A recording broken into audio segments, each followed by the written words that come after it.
तैयार रहिए, स्टार्ट। सरकार goods and service tax GST को वन नेशन वन टैक्स कहकर प्रचारित करती है। हकीकत यह है कि सरकार अब तक सही मायने में वन नेशन वन टैक्स की दिशा में आगे नहीं बढ़ पाई है। आज भी कई तरह की टैक्स प्रणालियां देश में लागू हैं। मोदी सरकार के कार्यकाल को कुछ महीने ही शेष रह गए हैं।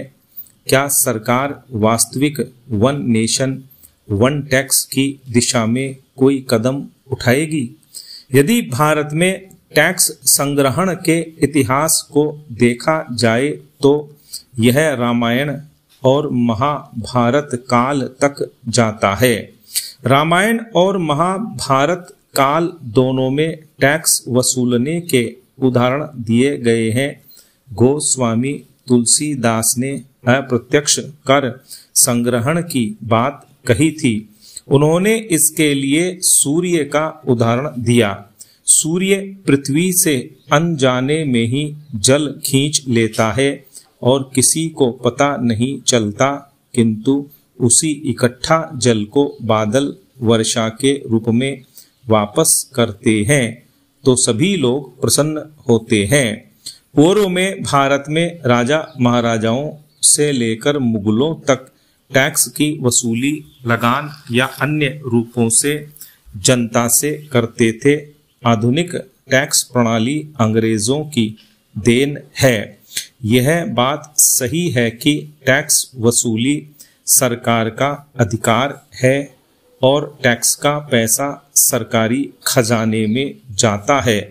जिसकी सत्ता होती है वही निर्धारित करता है कि टैक्स से जुटाए धन का इस्तेमाल कैसे किया जाए। जनता के कल्याण के लिए टैक्स से वसूल की गई धनराशि का उपयोग किया जाता है। सरकार टैक्स से वसूले धन से चिकित्सा, इंफ्रास्ट्रक्चर, जन कल्याणकारी योजनाओं, रक्षा, शिक्षा आदि पर धन खर्च करती है। इसलिए जनता का भी कर्तव्य बनता है कि वह ईमानदारी से सरकार को टैक्स दे। यदि देखा जाए तो वन नेशन वन टैक्स प्रणाली से यही तात्पर्य होता है कि केवल एक टैक्स प्रणाली पूरे देश में लागू हो, जनता को कई प्रकार के टैक्स न देने पड़े, न इनकम टैक्स हो, न जीएसटी और न वैट, केवल एक टैक्स हो।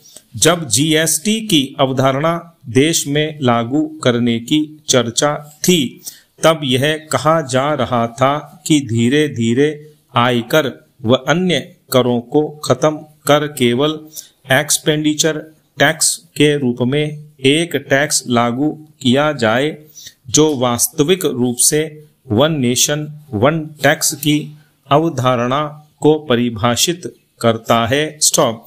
हालांकि फिलहाल तो यह दूर की कौड़ी ही नजर आता है।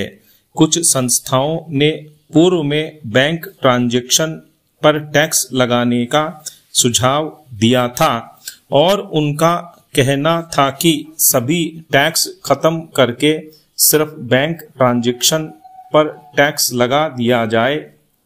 इससे मौजूदा टैक्स वसूली से कहीं अधिक टैक्स की वसूली हो जाएगी।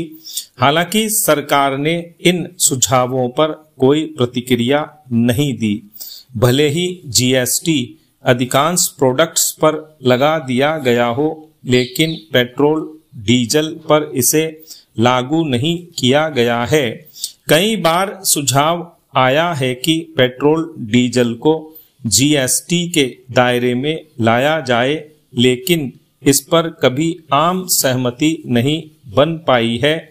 यह बात दीगर है कि यदि जीएसटी के तहत पेट्रोल डीजल को लाया जाता है तो इससे जनता को महंगाई से राहत मिल सकती है। इस मुद्दे पर केवल और केवल राजनीति हो रही है। सरकार चाहे तो देश में सही मायने में वन नेशन वन टैक्स की व्यवस्था लागू कर सकती है। स्टॉप।